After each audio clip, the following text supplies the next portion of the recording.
E se o seu passado não estiver apenas atrás de você? E se de alguma maneira ele estiver sendo recriado todos os dias? Você acorda, pega o celular, pensa nas mesmas preocupações, lembra daquela conversa, sente aquela velha insegurança, reage às pessoas de uma maneira conhecida e termina o dia com as mesmas emoções. Então chega a manhã seguinte e tudo começa novamente. Talvez você diga que quer uma vida diferente, mas existe uma pergunta que pode ser muito mais importante. Você está realmente vivendo uma nova vida ou apenas levando seu passado para dentro de cada novo dia? Essa é uma das questões centrais nos ensinamentos de Joe Dispenza. Dispenza ficou conhecido por relacionar meditação, mudança de hábitos mentais, neurociência e uma visão espiritual de transformação pessoal. Algumas das interpretações que ele apresenta sobre cérebro, corpo e realidade vão além do que a ciência estabeleceu como consenso, e é importante fazer essa distinção. Mas existe uma ideia prática por trás de sua abordagem que merece nossa atenção. Se você repete constantemente os mesmos pensamentos e emoções, pode acabar fortalecendo padrões que tornam o passado cada vez mais familiar. E o familiar tem uma característica curiosa. Mesmo quando dói, ele pode parecer seguro. Imagine uma pessoa que foi rejeitada em um relacionamento. Depois disso, ela começa a acreditar que não é boa o suficiente. Conhece alguém novo. A pessoa demonstra interesse. No começo tudo parece bem. Mas então, surge aquele pensamento: isso vai acabar mal. Ela começa a procurar sinais de abandono. Uma mensagem demora para chegar. Ela interpreta como desinteresse. A pessoa fica mais distante. Ela se fecha. O relacionamento começa a esfriar. E algum tempo depois, ela conclui: eu sabia. Sempre acontece comigo. Perceba o que aconteceu. O passado não voltou literalmente, mas a interpretação do passado voltou. E junto com ela, vieram emoções, comportamentos e decisões semelhantes. É como se uma antiga história tivesse recebido um novo cenário. E isso pode acontecer em praticamente qualquer área da vida. Talvez você tenha sido criticado durante a infância, e hoje tenha medo de errar. Talvez tenha passado por uma dificuldade financeira, e agora enxergue perigo em qualquer decisão. Talvez alguém tenha traído sua confiança, e você tenha aprendido a manter todo mundo a uma distância segura. Talvez tenha fracassado em alguma tentativa importante, e desde então, esteja chamando medo de realismo. Você olha para a sua vida atual e pensa: eu sou assim. Mas será que você é assim? Ou será que aprendeu a funcionar assim? Essa diferença parece pequena, mas pode mudar completamente a maneira como você enxerga a própria vida. Porque se isso é simplesmente quem eu sou, parece que não há muito o que fazer. Mas se é um padrão aprendido e reforçado ao longo do tempo, então talvez seja algo que pode ser mudado. Ele pode ser observado, questionado e gradualmente modificado. E aqui chegamos a uma ideia importante presente no trabalho de Dispenza. Ele fala frequentemente sobre a relação entre pensamento, emoção e comportamento. Quando uma pessoa pensa repetidamente sobre determinadas experiências, ela também pode reviver emoções associadas a elas. E quando esse ciclo se torna habitual, a pessoa pode passar a reagir automaticamente. Não é necessário decidir conscientemente: hoje vou ficar preocupado. A preocupação simplesmente aparece. Você não precisa planejar: hoje vou pensar naquela discussão de 5 anos atrás. De repente, ela está acontecendo novamente na sua cabeça. E o corpo responde: tensão, ansiedade, irritação, medo. O passado começa a ocupar o presente. Agora pense nisso por alguns segundos. Quantas vezes você já sentiu uma emoção intensa por algo que não estava acontecendo naquele exato momento? Talvez alguém nem tivesse feito nada, mas você já estava se preparando para ser decepcionado. Talvez ninguém estivesse te julgando, mas você já estava se sentindo inadequado. Talvez o problema nem tivesse acontecido, mas seu corpo já estava vivendo a expectativa dele. É aí que surge uma das grandes armadilhas da mudança pessoal. Nós queremos um futuro diferente, mas continuamos emocionalmente ligados ao estado conhecido.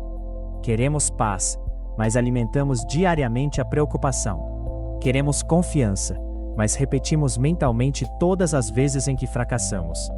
Queremos um relacionamento saudável, mas continuamos esperando que a próxima pessoa faça exatamente o que a anterior fez.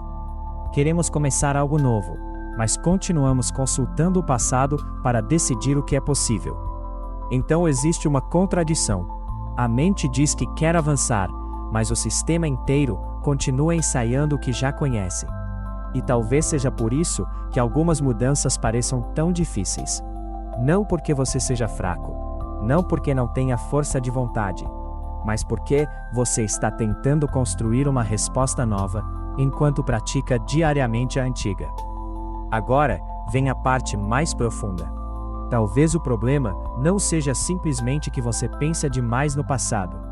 Talvez você esteja usando o passado para definir quem acredita que precisa ser no presente. Eu fui traído, então preciso ser desconfiado. Eu fracassei, então preciso ser cauteloso. Eu fui rejeitado, então preciso evitar me expor. Eu passei necessidade, então nunca posso relaxar. Observe como uma experiência se transforma em identidade. O acontecimento aconteceu uma vez, mas a identidade pode continuar repetindo aquilo durante anos. E quando uma pessoa acredita que precisa ser aquela versão de si mesma, qualquer comportamento diferente pode parecer estranho. É por isso que mudar pode ser desconfortável. Você não está apenas abandonando um hábito. Está, em alguns casos, deixando de interpretar o mundo através de uma identidade antiga. E isso nos leva a uma pergunta poderosa. Quem você seria se não precisasse continuar provando que o seu passado estava certo? Se você não precisasse continuar demonstrando que as pessoas são perigosas, que você não é capaz, que nada dá certo, que você sempre será rejeitado, que dinheiro nunca é suficiente, que você precisa controlar tudo, talvez exista uma versão sua que ainda não teve espaço para aparecer porque a versão antiga está ocupando todo o palco. E isso não significa apagar o passado. Você não precisa fingir que aquilo não aconteceu. Não precisa perdoar alguém imediatamente. Não precisa dizer que uma experiência dolorosa foi necessária ou positiva. Você pode reconhecer: isso aconteceu comigo. E ao mesmo tempo, dizer: mas eu não preciso continuar vivendo como se ainda estivesse acontecendo. Essa frase contém uma diferença enorme. O passado pode ser uma fonte de aprendizado, mas não precisa ser uma sentença. Então, como começar? Primeiro, perceba o momento em que o padrão começa. Não espere chegar ao fim do dia. Observe o primeiro sinal. Aquele pensamento automático. Aquela tensão no corpo. Aquela vontade de fugir. A necessidade de controlar. A comparação. A necessidade de aprovação.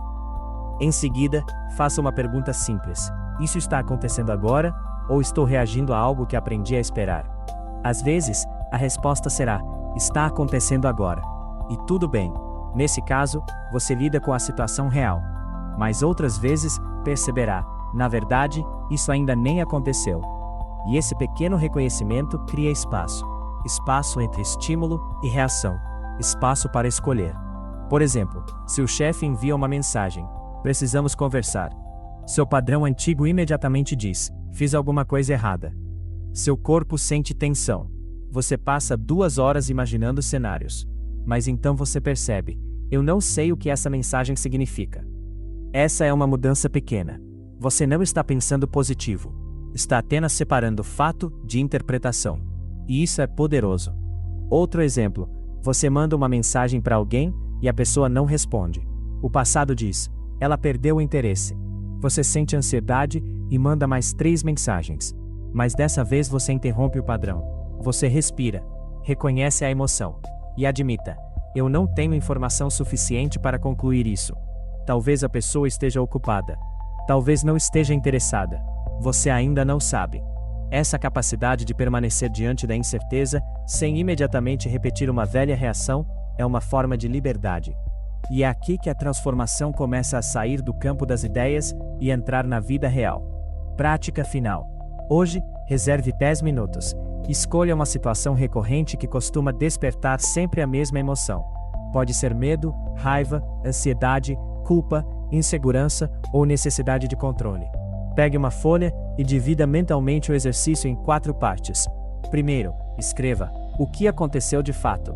Descreva apenas os acontecimentos observáveis.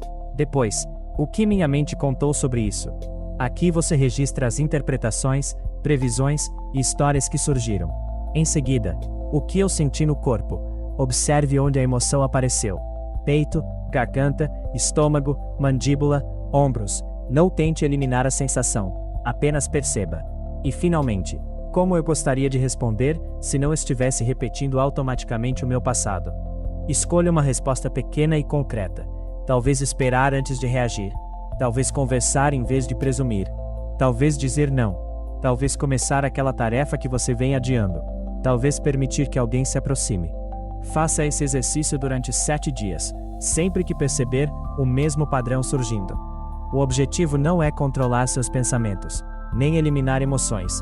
É desenvolver consciência suficiente para perceber: estou prestes a repetir uma resposta antiga. Por quê? O instante em que você percebe isso é justamente o instante em que uma nova escolha se torna possível. E talvez seja essa a parte que muitas pessoas ignoram. Você não precisa mudar toda a sua vida amanhã. Precisa começar a interromper algumas pequenas repetições.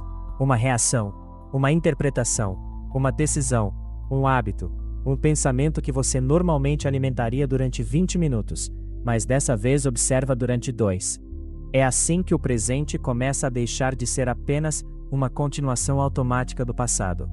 No fim, talvez a pergunta mais importante não seja: como faço para esquecer o meu passado? Talvez seja: como faço para parar de usar o meu passado como roteiro para o meu futuro? Você não precisa apagar quem foi. Aquela pessoa sobreviveu às coisas que precisou sobreviver. Aprendeu o que conseguiu aprender. Fez escolhas com os recursos que tinha naquele momento. Mas você está aqui agora. E o presente oferece algo que o passado nunca poderá oferecer: uma nova escolha. Talvez o seu cérebro tenha aprendido um caminho antigo. Isso não significa que você precise caminhar por ele para sempre. A mudança começa quando você reconhece o caminho e decide dar o próximo passo em outra direção. Se essa reflexão fez você perceber algum padrão que ainda carrega, escreva nos comentários: eu não sou o meu passado. E se quiser continuar explorando consciência, transformação e mudança de mentalidade, inscreva-se no Salto Próspero. Você não precisa apagar o passado para mudar o futuro. Precisa parar de deixá-lo escolher por você.